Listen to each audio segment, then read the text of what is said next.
Deus. Evangelho de Marcos, capítulo de número 5. Estamos expondo o Evangelho de Marcos já há alguns meses, no domingo, sempre que temos oportunidade.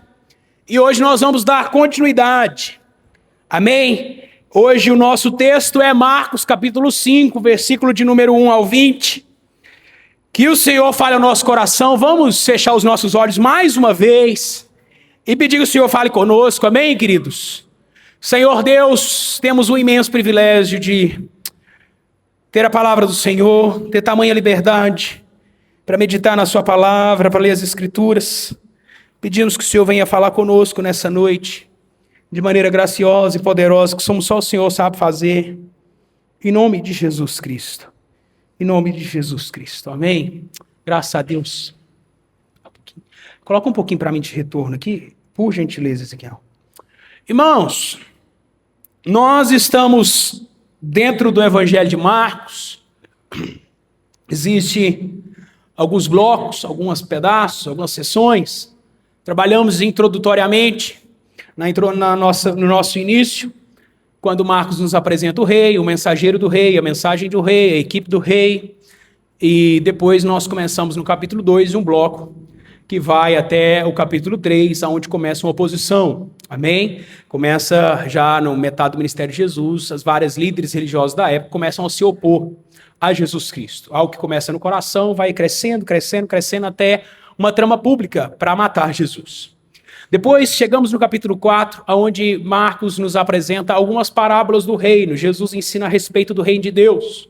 O reino de Deus é como um semeador que sai a semear. O reino de Deus é como um homem que é como uma semente que é semeada e ela cresce.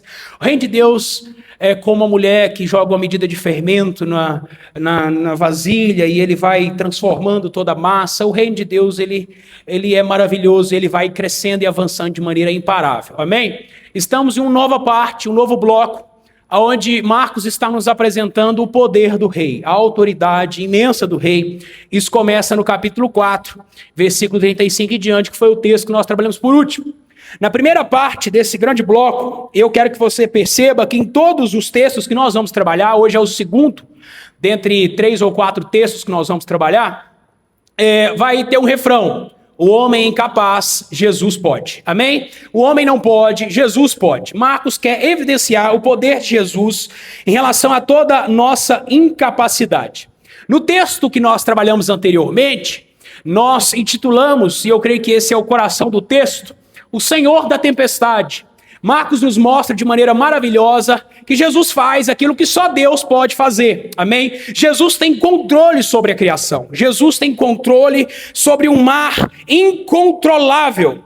E ele literalmente silencia o mar com a sua voz. Ele põe o mar para dormir, ele aquieta o vento. Jesus faz o que ninguém pode fazer. E Marcos está querendo nos ensinar algo a respeito de Jesus. O texto anterior termina com uma pergunta. Os discípulos estão apavorados, porque eles tiveram a revelação de quem Jesus é, de maneira nova, de maneira ainda mais profunda. Aqueles que já estão andando com Jesus, eles ficam apavorados e eles perguntam, quem é este que até o vento e o mar lhe obedecem? Nós não temos aqui pessoas que estão conhecendo Jesus agora, nós temos pessoas que já estão andando com Jesus há algum tempo, mas agora estão apavorados, porque Jesus é maior do que eles imaginam. Amém? Quem é esse? Ele é o Senhor da tempestade. Ele é o Senhor da criação. Ele tem poder sobre as tempestades da nossa vida. Mas em segundo lugar, Marcos agora vai nos mostrar de maneira detalhada que o seu poder não se limita à criação. Jesus é aquele que tem poder sobre as forças espirituais, inclusive as forças espirituais das trevas. Ele é Senhor sobre o poder das trevas. Ele é Senhor sobre tudo que existe, sejam as coisas visíveis, seja aquilo que é invisível, como acabamos de cantar.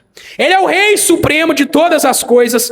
Em nosso texto nós vamos ver ele manifestando o seu poder sobre os demônios, sobre a escravidão humana. E de novo, o homem é incapaz de resolver, Jesus é capaz. Amém? O problema vai mudar, a autoridade de Jesus não. Nosso texto, composto de 20 versículos, eu quero dividir em 4 partes, e eu vou lendo e conversando pelo tamanho do nosso texto. Primeira parte, versículo de 1 ao 5.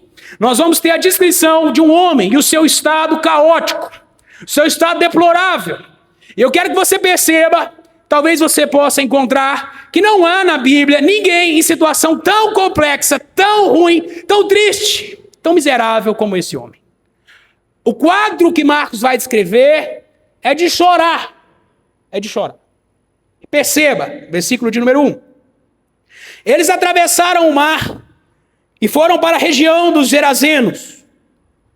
Quando Jesus desembarcou, um homem com o espírito imundo veio dos sepulcros ao seu encontro. Esse homem vivia nos sepulcros e ninguém conseguia prendê-lo, nem mesmo concorrentes, pois muitas vezes lhes haviam sido acorrentados pés e mãos, mas ele arrebentara as correntes e quebrara os ferros de seus pés. Ninguém era suficientemente forte para dominá-lo. Noite e dia ele andava gritando e cortando-se com pedras entre os sepulcros e nas colinas.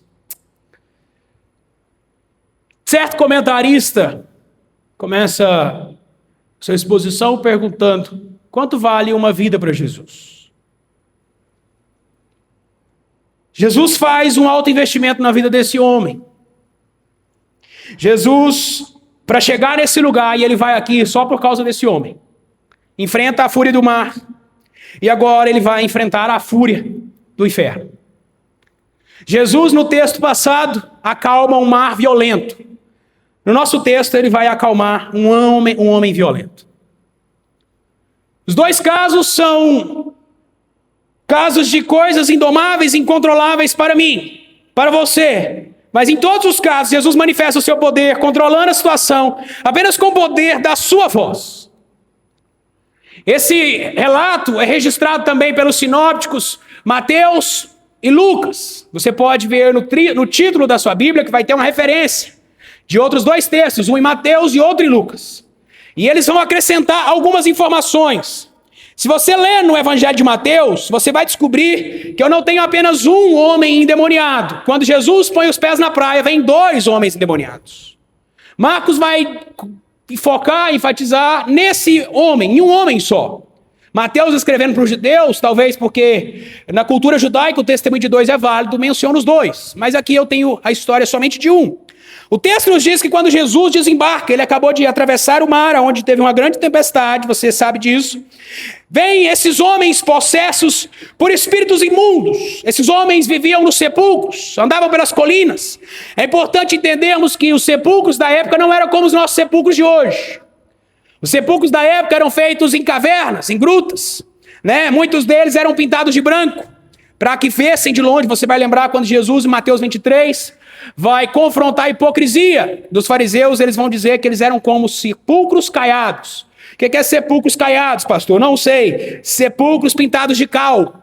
Pintados de cal branco, para que ninguém chegasse. Porque uma vez que você se achega a um sepulcro, você se tornava impuro. E se você se tornasse impuro, ainda que fosse de maneira involuntária, você não poderia entrar no templo. Você não poderia participar das coisas religiosas da época. Então eles tinham um grande trabalho, né, e todo esse cuidado.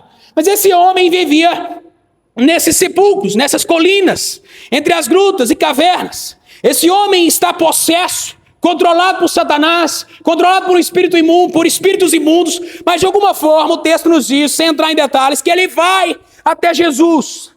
E a partir do versículo 3, um texto que já lemos, Marcos abre um parênteses, ele para a narrativa desse homem vindo até Jesus, ele para do que vai acontecer, para nos mostrar a situação deplorável que esse homem vive. A primeira coisa que a gente percebe é que esse homem vivia em completo isolamento. Ele não poderia habitar com os vivos, colocaram ele para morar com os mortos, longe da sociedade, longe da família, longe de tudo, longe de todos. Além de viver em completo isolamento, pastor, que paz esse homem sentia, querido, não diga isso. Você não tem ideia do que é viver só. Você não tem ideia. Algumas horas de solitude é maravilhoso, uma vida de solidão é terrível. Esse homem vive em completo isolamento. Mas além desse isolamento, ele vive em tormento.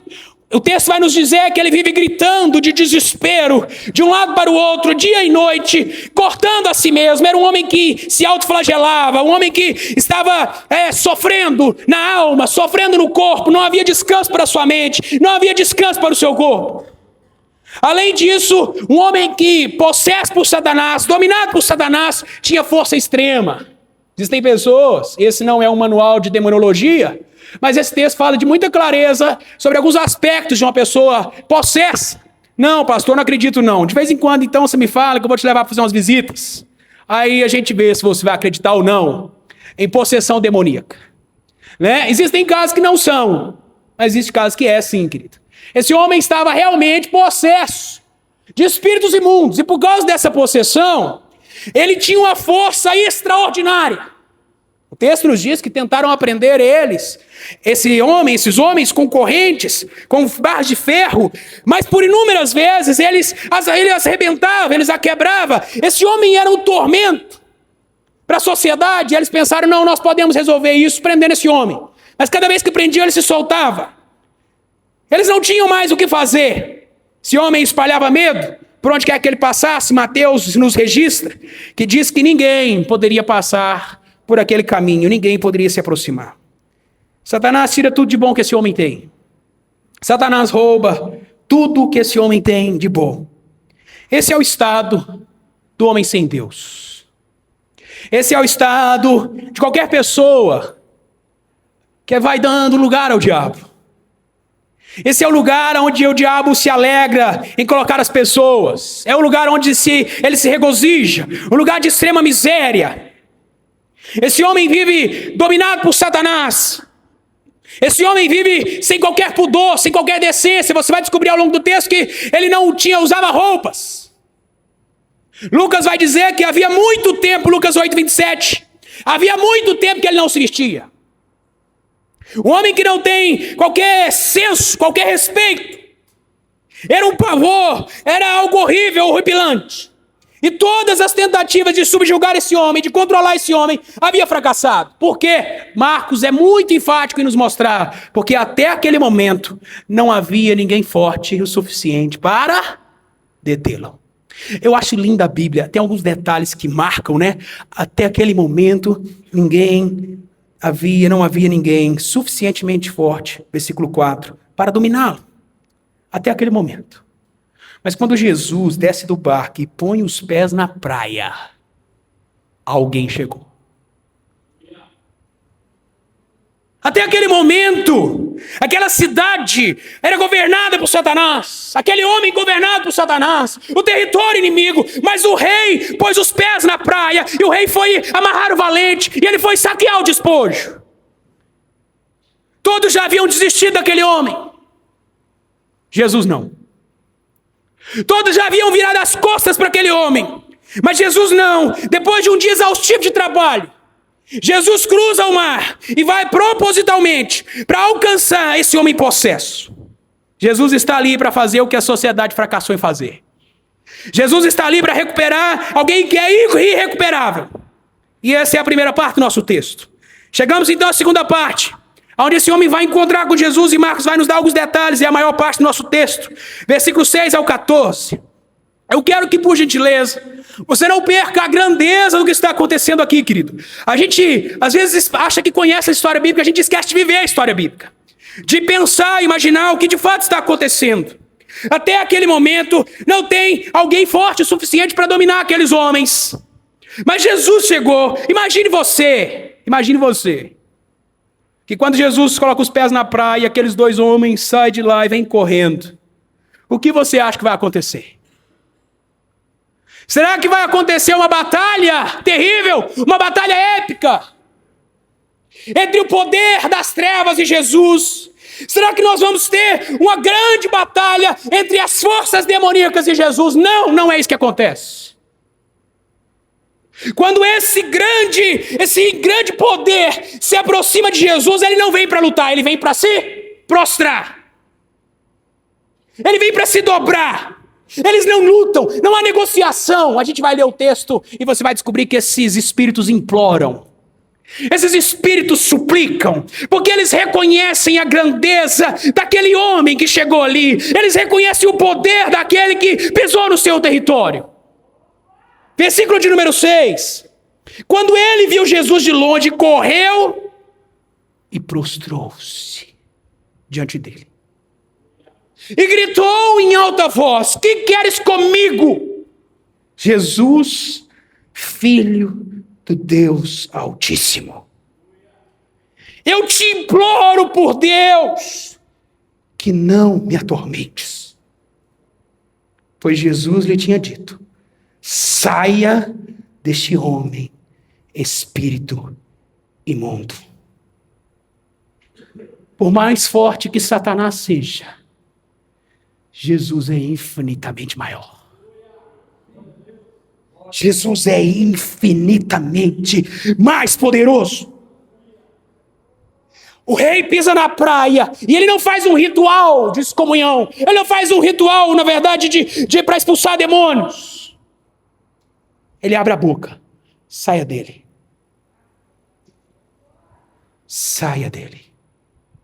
Aquele que ninguém consegue deter, aquele que ninguém consegue dominar, é silenciado, é dominado pelo poder da voz de Jesus. A mesma voz que agora de madrugada diz: aquieta-te, e o mar foi dormir. Essa mesma voz vira para aqueles espíritos imundos e diz: saia desse homem, espírito imundo. Os demônios reconhecem o poder de Jesus. Eles sabem quem Jesus é. Eles sabem que no tempo oportuno Jesus iria julgá-los. E eles temem, você pode ler nos sinópticos, que Jesus já tenha vindo fazer isso. Eles vão perguntar em outro lugar: por que vieste antes do tempo? Será que vieste antes do tempo para atormentar-nos? O texto continua. E nós vamos descobrir, querido, que Jesus tem completo domínio e autoridade sobre o poder das trevas. Versículo de número 9. Então Jesus lhe perguntou: qual é o seu nome? Meu nome é Legião, respondeu ele, porque somos muitos. Querido, uma legião, naquele contexto, era um grupo do exército romano composto de 6.000 homens, 5 a 6.000 homens. A 10ª legião, que ocupava, é muito interessante esse detalhe, o território da Palestina, naquele contexto, tinha um javali no seu estandarte. Quando Jesus pergunta o nome desse espírito imundo, ele diz: meu nome é Legião, porque nós somos muitos. Essa legião romana, o Império Romano avançou suas fronteiras, alargou suas fronteiras, porque haviam legiões muito poderosas, muito organizadas, que espalhavam medo, terror e destruição e crueldade por onde passava. Eu creio que a melhor maneira de olhar para esse texto, eu não posso interpretar de maneira literal, que aquele espírito está falando que existem 6.000 demônios. O fato é que existem muitos demônios ali. Quem está entendendo? Amém? Existem muitos demônios. Uma infinidade de demônios que nós não sabemos como, pastor, eu acho que é 6. Não tem problema você achar que é 6.000. Eu penso que não é assim que se interpreta esse texto, amém? É talvez uma mensagem figurada, para mostrar que existem muitos demônios ali. Não é um único demônio, existe um grande número de demônios. Aquele homem está em uma condição miserável. E todo esse cenário vai revelar o poder de Jesus, porque se os espíritos que estão ali são poderosos e não há ninguém forte o suficiente para dominá-los, o que vai ficar claro é que o Senhor tem força maior. Amém? E olha para você ver como que a gente pode perder o foco do texto. Olha para você ver, um parêntese, tá? Eu posso olhar para esse texto e pregar o tempo inteiro aqui sobre o poder do diabo. Só porque o texto, em maneira nenhuma, está fazendo isso. O texto está enfatizando o poder do rei. Tem gente que lê a Bíblia, eu não sei com que olho que ele lê a Bíblia. E ao invés de mostrar o poder do rei, quer que as pessoas saiam da igreja com medo do diabo. Querido, se o diabo tem poder e ele tem, quando Jesus chega, ele só pode se prostrar. Quando Jesus chega, ele só pode se dobrar. É isso que Marcos quer que eu e você entenda. Jesus não se intimida diante de uma legião de demônios. Porque por mais poderosos que esses demônios pudessem ser, está ali alguém que lá na frente vai dizer: se eu quisesse, eu poderia pedir ao Pai e ele mandaria agora 12 legiões de anjos. Se eu quisesse. Nós precisamos entender a grandeza desse Cristo. Viestes para atormentar-nos. Cristo é o atormentador dos demônios e o libertador dos homens. Aonde Cristo pisa, os demônios tremem, os cativos são libertos. Esse é o Jesus que nós servimos. Esse é o Jesus a quem nós adoramos. Esse é o Jesus que nos tem na palma da sua mão. O texto continua no versículo 10. E implorava a Jesus, com insistência, que não os mandasse sair daquela região. Uma grande manada de porcos estava pastoreando numa colina próxima. Os demônios fizeram o quê? Imploraram a Jesus. Não tem batalha. Não tem guerra. Tem súplica. Tem insistência.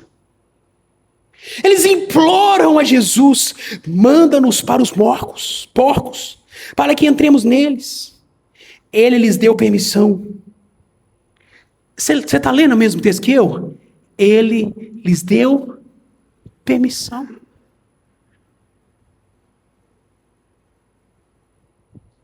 E os espíritos imundos saíram e entraram nos porcos. A manada de cerca de 2.000 porcos, não são 2 porcos, querido. 2.000 porcos. Atirou-se barranco, precipício abaixo, em direção ao mar, e nele se afogou. Os que cuidavam dos porcos fugiram e contaram esses fatos na cidade, nos campos, e o povo foi ver o que havia acontecido. O texto que lemos nos conta que o porta-voz desse exército poderoso implora, suplica com insistência. Eu não quero ser atormentado. Eu não quero ser enviado para o abismo. O que vai acontecer em momento oportuno, Apocalipse 20. Eu não quero ser mandado para fora do país. Gostaria de ficar nessa redondeza. Inclusive tem uma manada de porcos ali, de 2.000 porcos. Deixa a gente entrar lá. Deixa a gente ir. E o que é surpreendente no texto é que Jesus deixa. Jesus permite. Jesus atende à súplica desse porta-voz e envia esses demônios, esses espíritos imundos para os porcos. Quanto vale uma alma? Para Satanás, a mesma coisa de um porco. Tanto faz. Pode estar em você. Pode estar em um homem. Pode estar num porco. É a mesma coisa. A mesma coisa. Para Satanás, uma vida e um porco vale o mesmo tanto. Nós temos essa multidão de demônios se apossando dos porcos e eles descontrolados caem por um barranco, um precipício e 2.000 porcos são destruídos. É uma imagem clara para a destruição. O exército inimigo perdeu. Satanás foi derrotado. E o texto continua depois desse encontro com Jesus. Primeira parte, descrição do homem. Segunda parte, o encontro com Jesus. Terceira parte, a reação dos habitantes, dos moradores da cidade. Versículo 15 ao 17. Quando os se aproximaram de Jesus, viram ali o homem que fora possesso da legião de demônios, assentado, vestido e em perfeito juízo.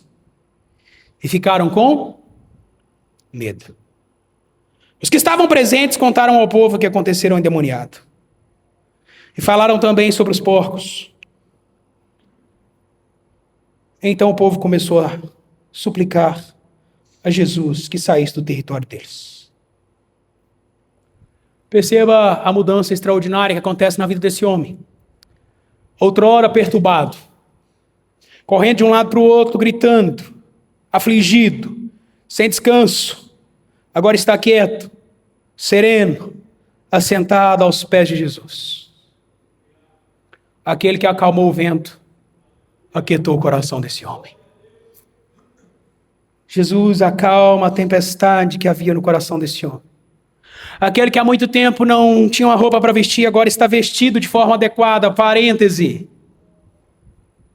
Se Jesus alcançou sua vida, querido, ele vai mudar a sua maneira de vestir.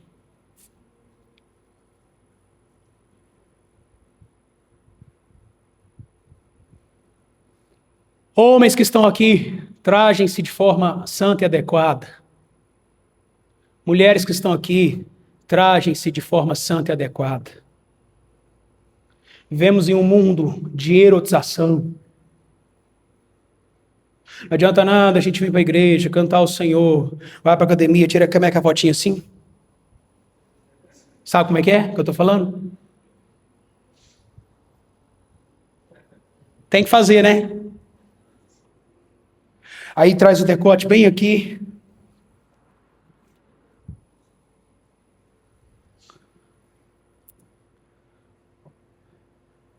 Aquele vestido que eu tenho que subir num prédio de 2 andares para cair dentro dele, o canudo. Sabe qual? Aquela calça apertada, que homem inclusive usa, que você entendeu?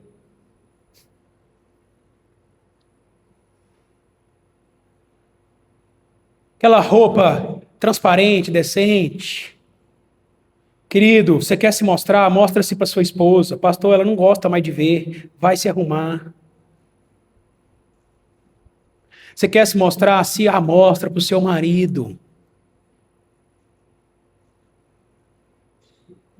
Fechou parênteses. Esse homem está sentado aos pés de Jesus. Bem vestido, bem trajado, com dignidade, perfeito juízo. Não representa mais perigo para ninguém. Algo incrível, extraordinário, imenso aconteceu.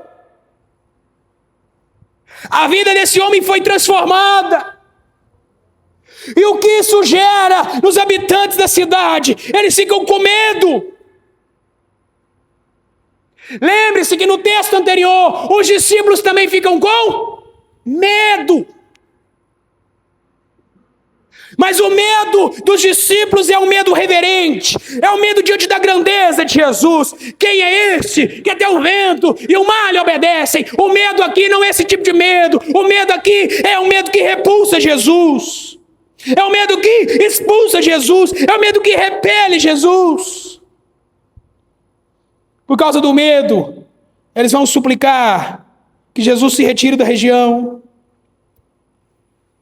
E esse texto é triste, porque algo extraordinário acabou de acontecer, mas eles não conseguem enxergar, porque estão com medo, porque tiveram um prejuízo da manada de porcos. Algo extraordinário acabou de acontecer, mas o medo deles, o prejuízo financeiro que eles tiveram, os impedem de ver aquilo que Deus estava fazendo no meio deles. Uma vida completamente restaurada, mas ao invés de abrir o coração, ao invés de abrir as portas da cidade para Jesus, eles fecham as portas. E eles, assim como o diabo, vão implorar a Jesus, vão suplicar a Jesus: se retire daqui. Se retire da nossa cidade. Quão duro, quão miserável, quão cego é o coração de um pecador. E se Jesus atende o pedido dos demônios, agora ele atende o pedido dos habitantes. Jesus é interessante, não os constrange, não os força, não insiste. Jesus nem sequer questiona. Eu gostaria de ficar com vocês.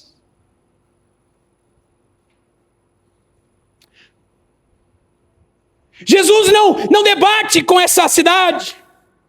Sem qualquer palavra contrária, Jesus se vira, vai para o barco e está indo embora.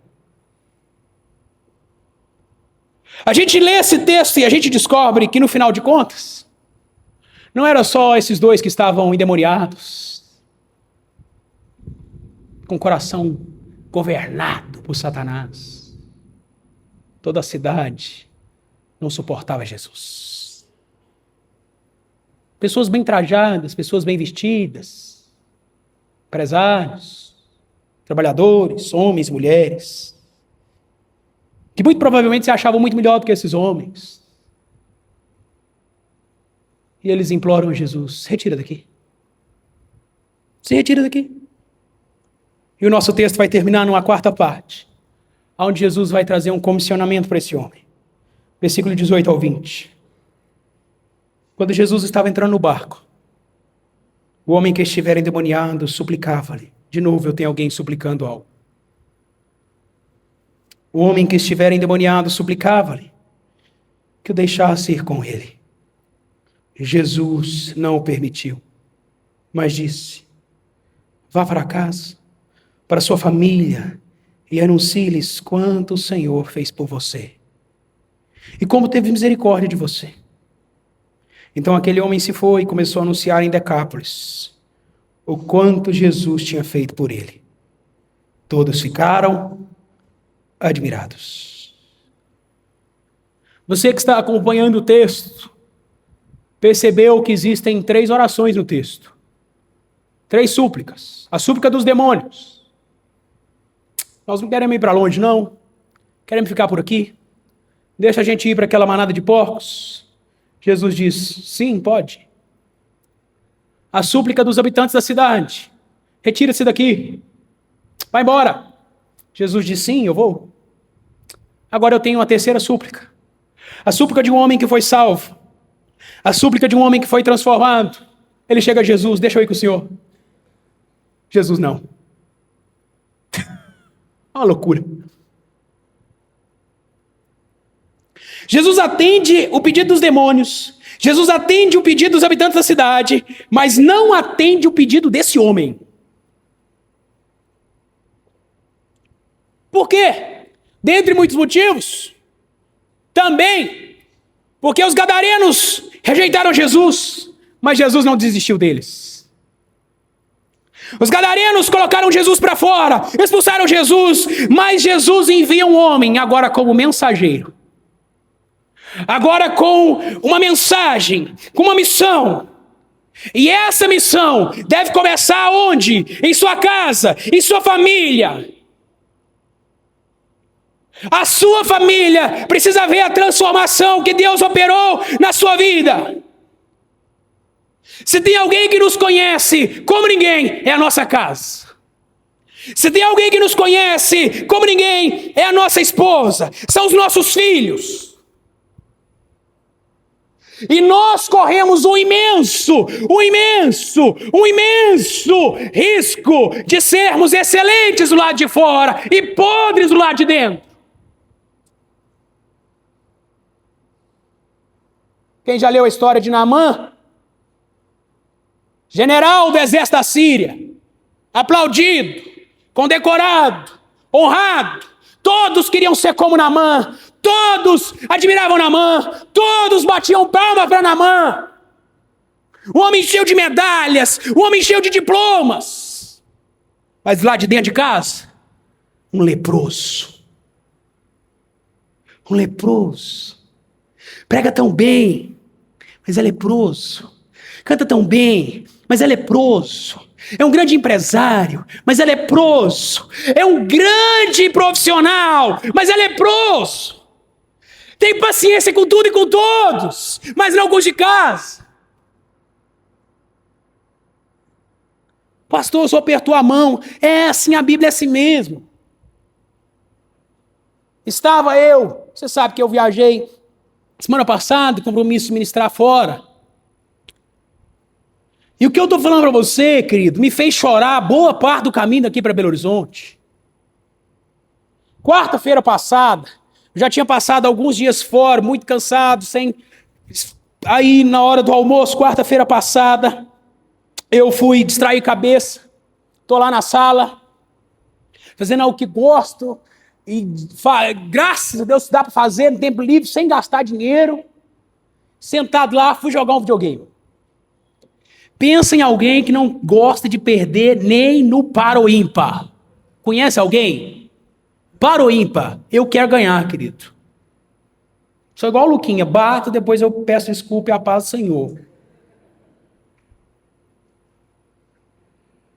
E aí, jogando lá, online, e descobri que eu joguei errado a vida inteira. Concentrado na sala lá, jogando, e os meus meninos chegaram da escola. E se tem uma coisa que menino quer, a hora que pai e mãe estão em casa, é ficar ao redor do pai e da mãe, pulando, gritando. Tem todos os lugares da casa, mas eles querem pular em cima de você. Gritar em cima de você. E eu, aquele negócio, aquela peleja, concentrado, dando a vida para ver se eu ganhava o jogo.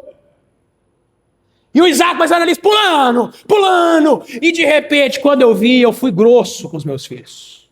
Eu não os bati. Eu não os machuquei fisicamente. Mas eu fui grosso com os meus filhos. A ponto deles olharem assim, arregalados, assim. Aí eu parei de jogar. Naquele momento, meu coração pesou. E eu chamei Annalise e Isaac, vem cá, papai. Perdoa, papai. Papai foi grosso com vocês. Eu não precisava ter falado desse jeito. Eu não precisava ter tratado vocês assim.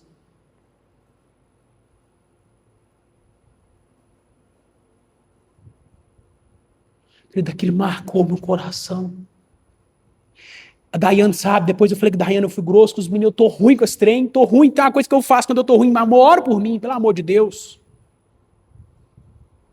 O coração tá ruim, tá ruim, tá ruim. Eu pedi perdão para meus filhos, eu pedi perdão para Deus, mas ficou pesado meu coração. De noite tá eu aqui pregando. Querido, consertei com os meus filhos, consertei com Deus, mas meu coração tá ruim. E eu tô indo para Belo Horizonte.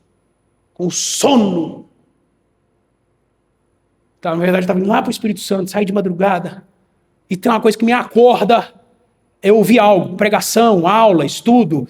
Normalmente eu faço muito isso. Eu acordo, eu não consigo distrair, eu fico ligado. E aí eu pus uma ministração no carro, aleatória. E o rapaz foi pregar sobre Naamã, Uziel. E ele falou assim, pregando para pastor, quantos estão aqui? E tem um ministério bem sucedido, mas são leprosos dentro de casa. Tem paciência com tudo e com todos, mas não com a sua esposa. São grossos com seus filhos. Você já imaginou qual é o estado que eu estava? Quantos aqui são como Naamã? E eu estou assim, Jesus, tem misericórdia da minha vida. Eu escuto tanta coisa na igreja. Eu leio tanta coisa em mensagem de WhatsApp, de irmão, que eu penso assim, toma tipo, abençoado, eu não falo nada. A minha vontade é falar, mas eu não falo, Jesus. Eu não falo. Hoje, eu vim para o ensaio e falei, amor, ora por mim. Eu não posso ficar assim, porque eu vou ficar com o microfone na mão. E se eu ficar com o microfone na mão, com o coração do jeito que eu estou, eu vou falar coisa que eu não tenho que falar.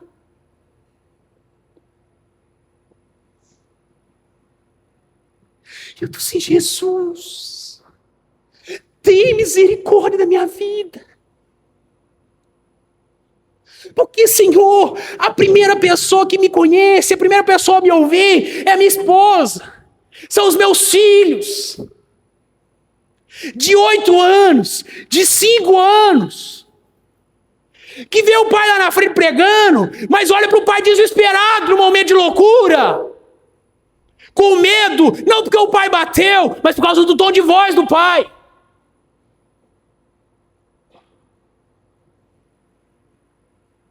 E querido, eu creio que Jesus me curou naquele dia. Porque eu não quero.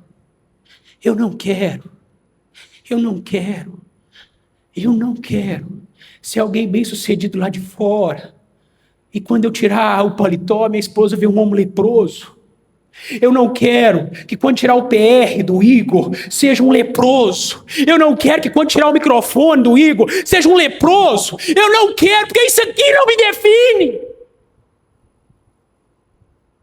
Isso aqui não me define. O que me define é que eu sou lá em casa, com a minha esposa, com os meus filhos. Eles sabem quem eu sou e eu não posso jamais perder o respeito da minha esposa e dos meus filhos. Então você foi liberto, você não vai comigo, você vai para sua casa.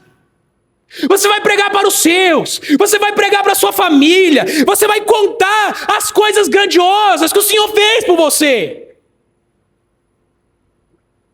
Eu estava com um amigo, eu contei isso para ele.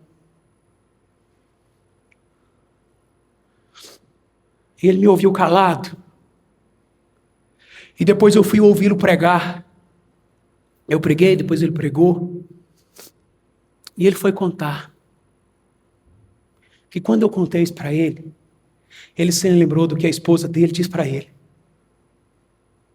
Você é melhor lá fora do que aqui dentro.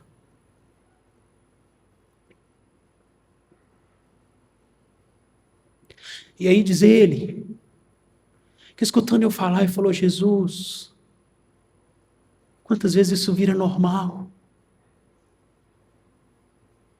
Algo normal. E aí ele recebeu uma visita na casa dele, da família dele, que virou para ele e falou assim, sabe que nós temos um problema? Os homens da nossa casa? Ele está assim, pois não, fala. Ele e a esposa dele escutando o sofá às 10h30 da noite. Nós somos melhores do lado de fora do que dentro de casa. Aí dizer que naquela hora virou para o outro lado, não para a esposa. E a esposa virou para ele e falou assim, fala mais.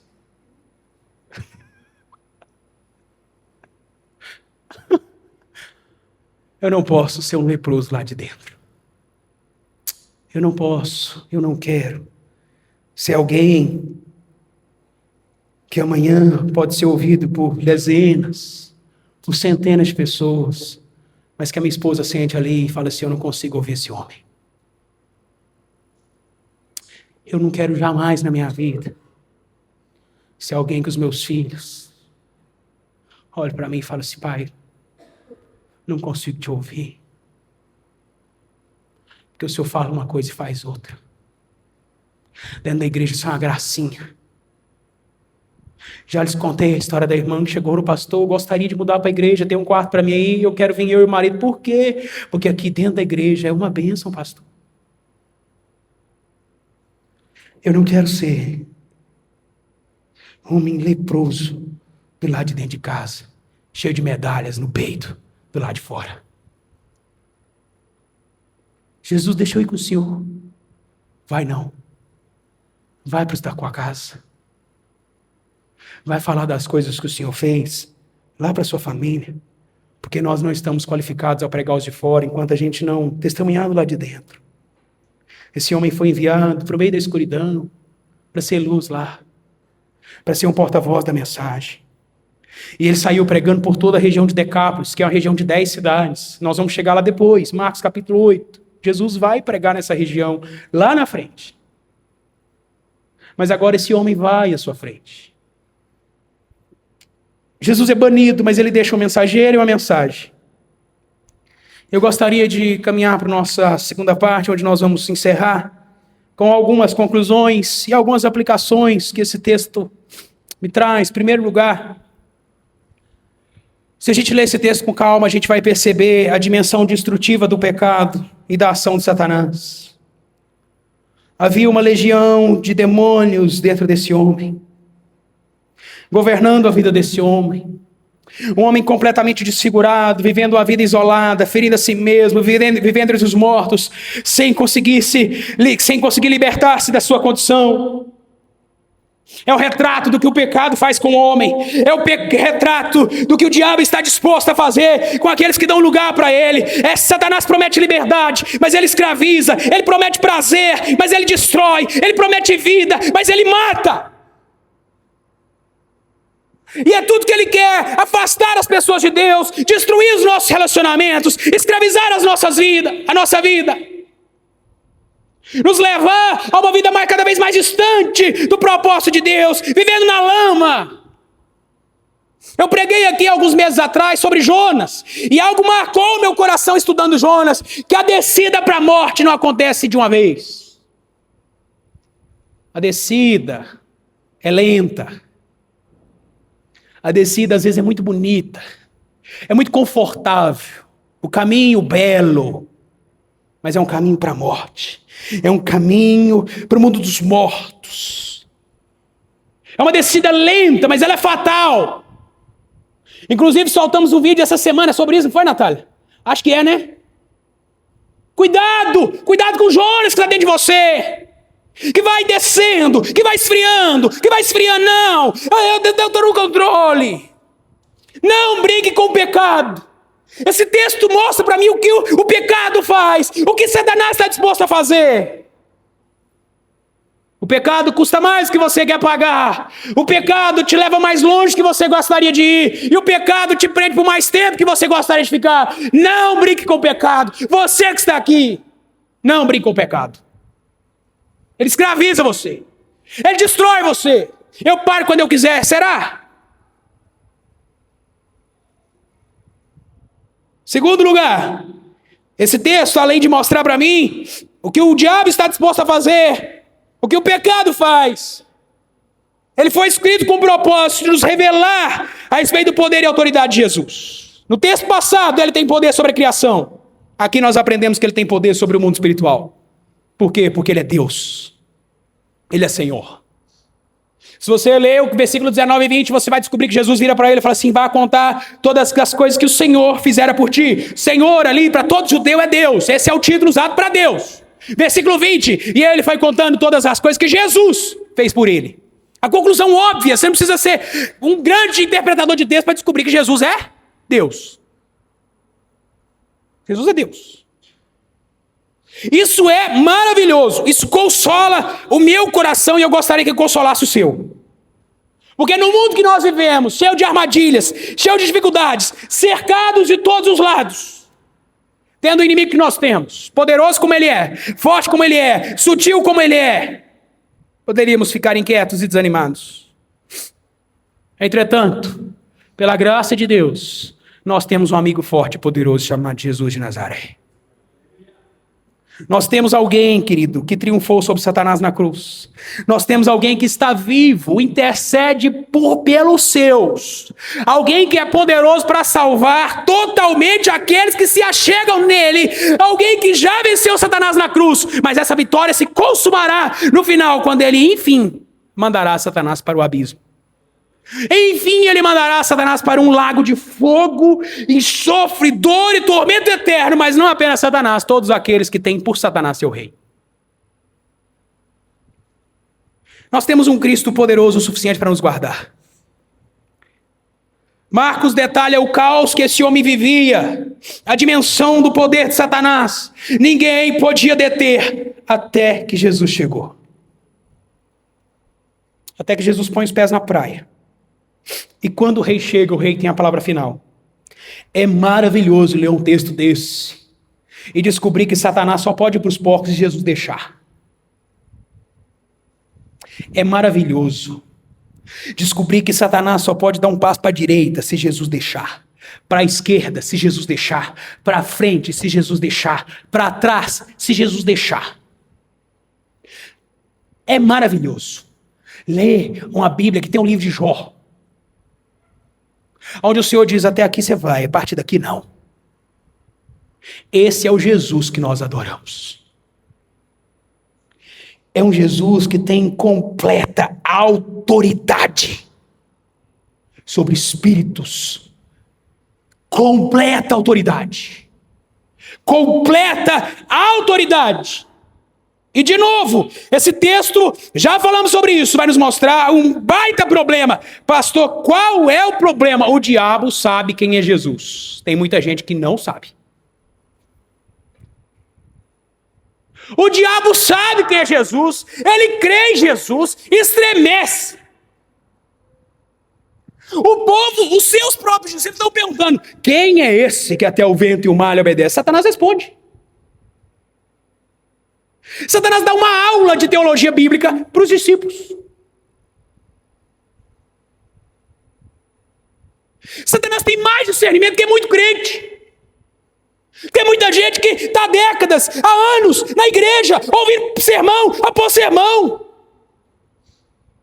E Satanás se prostra diante de Cristo. Tem pessoas que não conseguem fazer isso numa vida rendida ao Senhor. É triste ler um texto desse no sentido de que Jesus revela seu poder. E ele pode ser recebido com reverência, como os discípulos receberam no texto anterior, ou pode ser rejeitado. Sabe o que esse texto me ensina? Que alguém pode contemplar a grandeza de Cristo, testemunhar do seu poder e ainda assim rejeitar a Cristo. Gostaria de perguntar o que você vai fazer em relação a isso. O que você vai fazer em relação a isso? Terceira coisa que eu aprendo nesse texto, eu gostaria que você ouvisse isso com muito carinho, amor e prestasse muita atenção, é que o interesse material cega as pessoas para aquilo que Deus faz.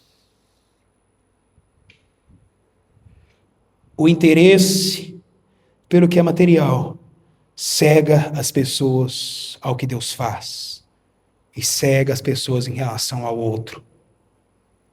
Alguém avarento, alguém que o seu propósito, eu quero é ficar rico, seu desejo, nada lhe interessa a não ser que isso lhe dê lucro, dinheiro, salvação, transformar. Não, eu quero saber quanto que isso vai pôr no meu bolso. Jesus está agindo, Jesus está curando, Jesus está transformando. Não, não é isso que eu vim buscar. Não é isso que eu quero. O que eu quero é lucro. O que eu quero é dinheiro.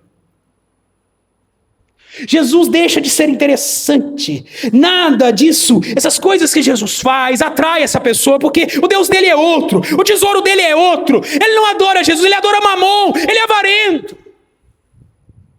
E se tem algo que nós somos difíceis de reconhecer, é nossa avareza. Até hoje encontrei uma única pessoa que chegou em mim, que chega, pastor, eu tenho um problema. O que, meu querido? Eu sou avarento. Gostaria que o senhor orasse por mim.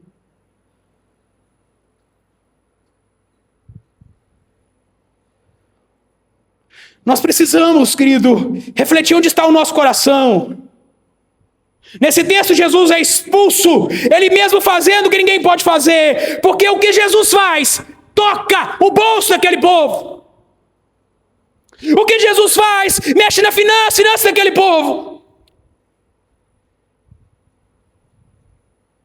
Eu gostaria de perguntar, com muito amor no coração, quanto o evangelho alcança o seu bolso? Quanto o evangelho alcança os seus desejos?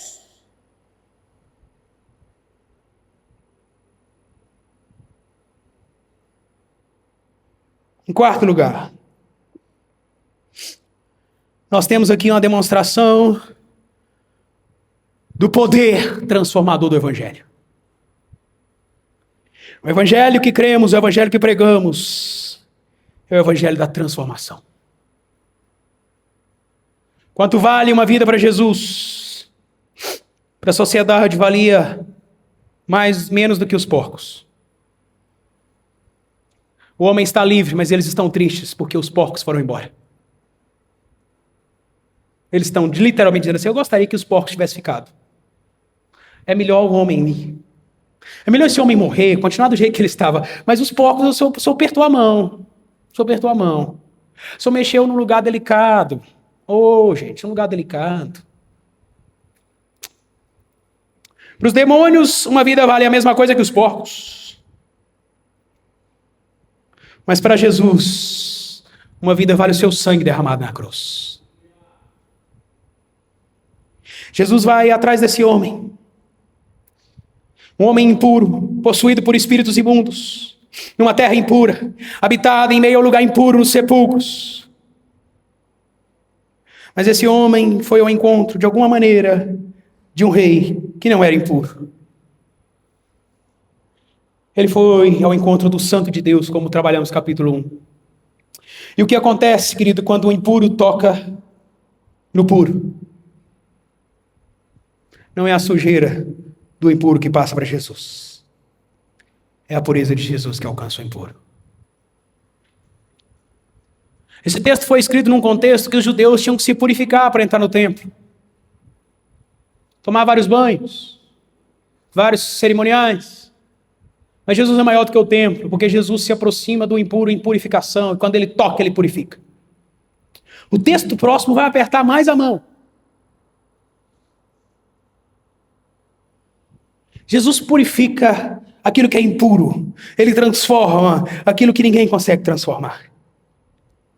Porque quando alguém de fato encontra com Jesus e é tocado por ele, esse alguém nunca mais será o mesmo. Esse homem vai de um ao outro extremo. O que faz isso? Um encontro com Jesus. Eu gostaria de perguntar, você já teve um encontro verdadeiro e genuíno com Jesus? Pastor, eu venho na igreja há muito tempo. Não, querido, não é sobre isso que eu estou te perguntando.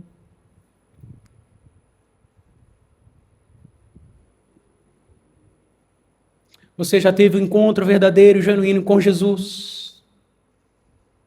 Você já foi tocado por Jesus, purificado por Jesus, transformado por Jesus? Será que nós já fomos libertos do poder de Satanás? Ou será que ele ainda continua reinando, governando o nosso coração, governando alguns aspectos da nossa vida? Porque se Jesus é rei, Satanás também é o príncipe deste mundo, que reina no coração de seus filhos, que reina no coração daqueles que vivem no pecado. Mas pela graça de Deus, querido, se você vier a Cristo, Ele liberta você da escravidão do diabo, Ele liberta você dessa miséria. Será que você já renunciou ao diabo para vir até a Cristo? Será que nós temos resistido ao diabo? Será que nós temos nos revestido da sua armadura para podermos permanecer firmes contra as astutas ciladas do diabo?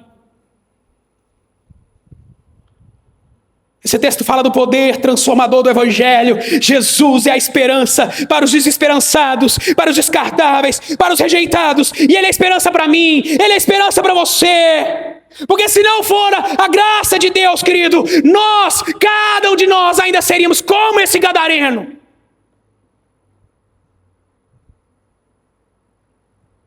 Talvez exista um gadareno dentro do seu coração. Aquele que transforma os gadarenos está aqui nessa noite. Ele pode tocar você. Em último lugar, esse texto me fala sobre a responsabilidade que nós temos de testemunhar a respeito daquilo que Deus fez por nós, no lugar que Ele nos colocou. Jesus sabe o melhor lugar, querido, para mim e para você. Aquele homem chega a Jesus, deixa eu ir com o Senhor. Não. Você vai ficar aqui. E agora o texto termina com esse homem, que antes espalhava medo, antes espalhava pavor, agora ele anuncia as boas novas de salvação. Antes ele era um problema para sua família, agora ele é uma bênção. Esse homem antes era o mensageiro da morte, agora é o mensageiro da vida. Ele se torna o primeiro missionário aos gentios. Jesus é expulso daquela região, mas ele deixa sua mensagem ali presente, viva e poderosa. Um exemplo do que ele pode fazer. Jesus pode alcançar eu e você. Eu gostaria que você fechasse seus olhos.